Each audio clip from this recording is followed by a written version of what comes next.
নমস্কাৰ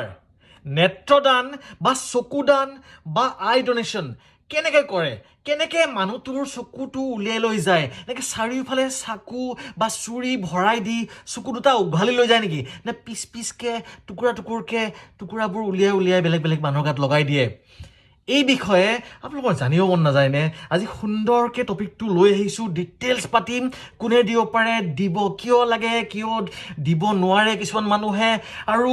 দিয়াৰ ফলত কি ভাল হয় এইবোৰ সম্পূৰ্ণ ডিটেইলছ পাতিম চাওক আপোনাৰ অলপ সময়ে আপোনাৰ জ্ঞান বঢ়োৱাৰ লগতে কিছুমান মানুহৰ কাৰোবাৰ ভাল কৰিব পাৰে অলপমান সময় মোক দিয়কচোন চাওকচোন আৰু ভাল লাগিলে শ্বেয়াৰ কৰিব ভাল নালাগিলে ধুমধাম গালি পাৰি থৈ দিব কোনো আপত্তি নাই আৰু যদি ভাল লাগে ইউটিউব চেনেলটোত গৈ দেৱোত্তম অসম নামৰ চেনেলটোত গৈ কাইণ্ডলি তাতে এটা কমেণ্ট লিখি দিব মোক খুব ভাল লাগে ছাবস্ক্ৰাইব কৰক নকৰক এটা কমেণ্ট লিখিব চাওক প্ৰথম কথা হ'ল চকু ডনেশ্যন বা আই ডনেশ্যন কিয় জৰুৰী আমাৰ ভাৰতত প্ৰায় 10ৰ পৰা 11 লাখ এনেকুৱা মানুহ আছে এনেকুৱা অন্ধত্ব থকা মানুহ আছে যিসকলৰ চকু ডনেশ্যনৰ ফলত মানুহজন ভাল হৈ যাব চকুৰে দেখা পোৱা হ'ব কথাটো হ'ল মাত্ৰ 10-11 লাখ মানুহে আছেনে নহয় অন্ধত্ব সকলো অন্ধ লোকৰ বাবে এই আই ডনেশ্যনটোৰ দ্বাৰা ঠিক নহয় এই কাৰণেতো ডিছকাশ্যন কৰিব লৈছোঁ আমাৰ এটা ভুল ধাৰণা যে আছে মই আপোনাক এটা ভিডিঅ' দেখাই আছোঁ 1 মিনিট দিয়ক মোক আমাৰ এটা ভুল ধাৰণা আছে যে আমাৰ চকুটো কমপ্লিটলি উঘালি লৈ যাব নহয় এইটো চাওক এইটো এটা চকু এই চকুটো আপোনাৰ এনেকৈ এফালৰ পৰা কটা দৃশ্য ঠিক আছে এইফালে যদি সন্মুখটো দেখা পায় এইটো হ'ল ইয়াৰে এইটো সন্মুখ দৃশ্য ঠিক আছে আৰু এইটো হ'ল চকুটোৰ পাছফালৰ অৰ্থাৎ ব্ৰেইনৰ ভিতৰখিনি এইটো দৃশ্য সন্মুখৰ এই যিটো ৰঙা দেখিছে ৰঙা লেয়াৰটো এইটো কোৱা হয় কৰ্ণিয়া ভালকৈ মন দিব দেই কৰ্ণিয়াটোত বহুত খেল আছে বহুত কথা আছে তাৰপিছত কৰ্ণিয়াৰ পাছফালে এইখন খিৰিকীখনক কোৱা হয় সৰুকৈ পিউপিল এইখিনি কলা এইখিনি কোৱা হয় আইৰিছ এই নীলা এইটো হয় কি লেন্স অ'কে আৰু এইখিনি মাজত এইখিনি অলপমান মানে আপোনাৰ জেলি টাইপৰ এইখিনি মেটেৰিয়েল পিছফালে এইখন হালধীয়া আছে এইখিনি ৰেটিনা বা পৰ্দা বুলি কওঁ চকুৰ পৰ্দা আৰু এইটো হ'ল অপটিক নাৰ্ভ যিডাল নাৰ্ভেৰে চকুত আমি কি দেখিছোঁ ৰঙা নীলা হালধীয়া বগা ডাঙৰ সৰু কি দেখিছোঁ সেইবোৰ ছিগনেল ব্ৰেইনলৈ যায় এইবোৰ কথা বাদ দিয়ক এই কথাটো হ'ল গোটেই চকুটো উঘালি নিয়ে নেকি এইটো গোটেই চকুটো গ্ল'বটো চকুটো অলপ ঘূৰণীয়া টাইপৰ নহয় অলপ এনেকুৱা টাইপৰ এইটো গোটেইটো উঘালি লৈ যায় নেকি নহয় একদম ভালকৈ মন দি শুনক যে চকুটোৰ কেৱল এই যিটো কৰ্ণিয়া আছে কৰ্ণিয়া অকল যিখিনি আপোনাৰ ৰঙা দেখিছে অকল ৰঙা যিটো লেয়াৰ ওপৰত দেখিছেনে ওপৰত ৰঙা লেয়াৰটো এইটো এই ওপৰৰ ৰঙা লেয়াৰটো ধুনীয়াকৈ কি হয় কাটি উলিয়াই লৈ যায় কেনেকুৱা একদম এনেকুৱা টাইপৰ কি হয় সাফৰৰ নিচিনা ঢাকনৰ নিচিনা এটা লেয়াৰ চিলচিলীয়া লেয়াৰ স্বচ্ছ ইফালে মানে ইফালৰ পৰা সিফালে দেখা পায় স্বচ্ছ একদম পাতলা সেইটো লৈ যায় ধুনীয়াকৈ কাটি লৈ গৈ কি কৰে সংৰক্ষিত কৰে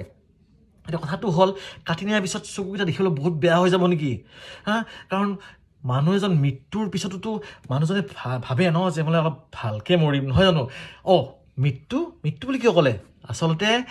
এই আই ডনেশ্যনটো কেৱল মৃত ব্যক্তিৰ পৰাহে লোৱা হয় জীৱন্ত ব্যক্তিৰ পৰা লোৱা নহয় মৃত ব্যক্তি যেতিয়া মানুহজন ঢুকোৱাৰ 6 ঘণ্টাৰ ভিতৰত সেই চকুটো কি কৰিব লাগিব কালেক্ট কৰিব লাগিব চকুটো নহয় আচলতে আমাৰ অলপমান কোৱাত অলপ ভুল হয় চকুটো নহয়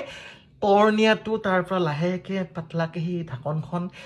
ঢাকনখন কালেক্ট কৰিব লাগিব 6 ঘণ্টাৰ ভিতৰত কোনে কালেক্ট কৰিব ওচৰৰ কিছুমান চেণ্টাৰ থাকে যিসকলে এইবোৰ আই ডনেশ্যনটো একচেপ্ট কৰে 6 ঘণ্টাৰ ভিতৰত যদি একচেপ্ট কৰা নহয় তেতিয়াহ'লে সেইটো আপোনাৰ কৰ্ণিয়াখন নষ্ট হৈ যাব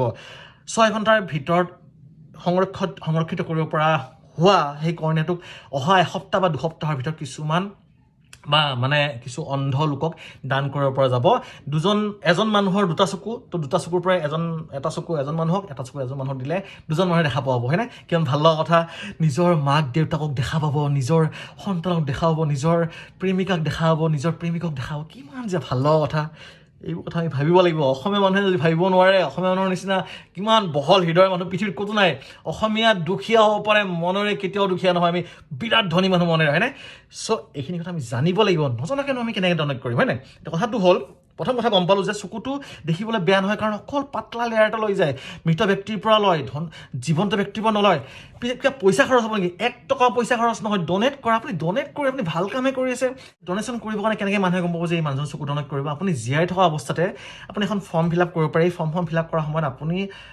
ফৰ্ম ফিল আপ কৰাৰ লগে লগে আপোনাৰ ঘৰৰ মানুহকো কোৱা হয় যে এইজন মানুহ ঢুকালে চকুটো এনেকৈ দান কৰিব বিচাৰিছে মানুহজন ঢুকাই গ'ল মানুহজন ঢুকোৱাৰ পিছত যদি পৰিয়ালে কয় যদি মই চকুকেইটা দান কৰিব নিবিচাৰোঁ সেই কৰ্ণিয়া দান কৰিব নিবিচাৰোঁ তেতিয়াহ'লে ডক্টৰে বা হস্পিটেলে জোৰ জবৰদস্তি লৈ যাব নোৱাৰে আৰু কোনোবা মানুহ যদি ধৰক মই মৃত হোৱাৰ আগতে যদি মই সেইখন চাইন কৰা নাছিলোঁ আৰু মৃত হোৱাৰ পিছত যদি পৰিয়ালে যদি কয় যে আমি আমাৰ এইজন মানুহক অলপ বেলেগ ধৰণে জীয়াই ৰাখিব বিচাৰিছোঁ তেখেতৰ চকুহাল আমি বেলেগ এজন মানুহৰ তাত লগাই দিব বিচাৰোঁ চকুহাল মানে আকৌ কৈছোঁ কৰ্ণিয়া তেতিয়াহ'লেও তেখেতৰ সেই চকুহাল ব্যৱহাৰ কৰিব পৰা যায় বস্তু বুজি পালে নহয় এতিয়া কথাটো হ'ল কোন মানুহে এই চকু বা এই কৰ্ণিয়া ডনেট কৰিব নোৱাৰিব আৰু কোন মানুহে এই কৰ্ণিয়া লৈ দেখা পাব পাৰিব প্ৰথম কথা হ'ল কোনে নোৱাৰিব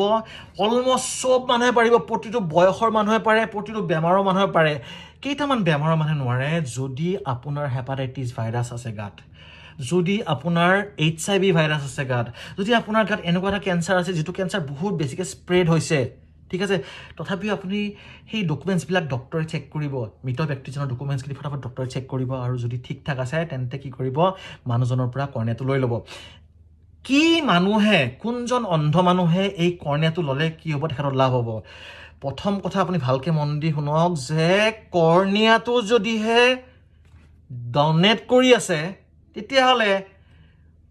যিজন মানুহে একচেপ্ট কৰিব সেই মানুহজনৰ কৰ্ণিয়াটো বেয়া হ'ব লাগিব হয় নাই কৰ্ণিয়া নেকি ওপৰৰ যে এই কলা যে ভিতৰ এই মাজৰ মণিটো যে সেই মণিটো যদি কাৰোবাৰ যদি বগা পৰি আছে বগা থাকে ন কিছুমান দেখিছানে বগা পৰি আছে ভিতৰ ফালে বোলে চব ঠিক আছে চকুটোৰ চব কুছ ঠিক আছে একদম এভৰিথিং ইজ গুড ওপৰৰ সেই লেয়াৰটো বেয়া তেতিয়াহ'লে সেই কৰ্ণিয়াটো চেঞ্জ কৰাৰ লগে লগে মানুহজন দেখা পোৱা হৈ যাব বস্তু বুজি পালে চ' কৰ্ণিয়াকে বদলে কৰ্ণিয়াৰ ঠাইত কৰ্ণিয়া বুজি পালে বাকী গোটেই চকুটো ট্ৰান্সপ্লাণ্ট কৰাৰ আজিলৈকে ইমান উন্নত মানৰ চিকিৎসা পদ্ধতি ওলোৱা নাই কাৰণ তাত বহুত কমপ্লিকেশ্যন আহি যাব কিন্তু ভৱিষ্যতে এইবোৰ ওলাব বস্তু বুজি পালে নহয় এতিয়া আৰু কিবা পইণ্ট থাকিল নেকি বাৰু ৰ'ব 6 আৱাৰ্ছ আমাৰ অ'কে মোৰ বোধেৰে মই সকলোখিনি ক'ব পাৰিলোঁ মোৰ বোধেৰে এইটো ভিডিঅ' চোৱাৰ পিছত অন্ততঃ 10-20জন এনেকুৱা ডেকা ল'ৰা ছোৱালী ওলাব যিয়ে নিজৰ গাঁৱৰ ওচৰ পাজৰ বন্ধু বান্ধৱীক এইখিনি কথা ক'ব শ্বেয়াৰ কৰিব কাৰণ এনেকৈ গম পাই যদি আপোনাৰ 1000জন যদি অসমীয়া ওলাই আহে বোলে নহয় আমি চকু ডনেট কৰিম আমি ওচৰ পাজৰ মানুহক ক'ম তেতিয়া কি হ'ব জানেনে আপোনাৰ প্ৰচেষ্টাৰ কাৰণে এজন মানুহে যদি নিজৰ মাক বাপেকক দেখা পায় আপোনাৰ জন্মান্তৰৰ কাৰণে আপুনি পুণ্য অৰ্জন কৰিব ময়ো মোৰ চকুহাল মই অলৰেডি প্লেজ কৰি থৈছোঁ মইতো অৰ্গেনো গোটেইকেইটা প্লেজ কৰি থৈছোঁ ফৰ্টিছত আশা কৰোঁ আপুনিও এইটো কৰিব আকৌ লগ পাম আন এটি ভিডিঅ'টো ভাল লাগিলে শ্বেয়াৰ কৰিব দেৱোত্তম অসম নামৰ ইউটিউব চেনেলত গৈ পিনে ক্লিক কৰি দিব ছাবস্ক্ৰাইব বাটনটোত আকৌ লগ পাম জয় অসম সকলোকে বিহুৰ শুভেচ্ছা থাকিল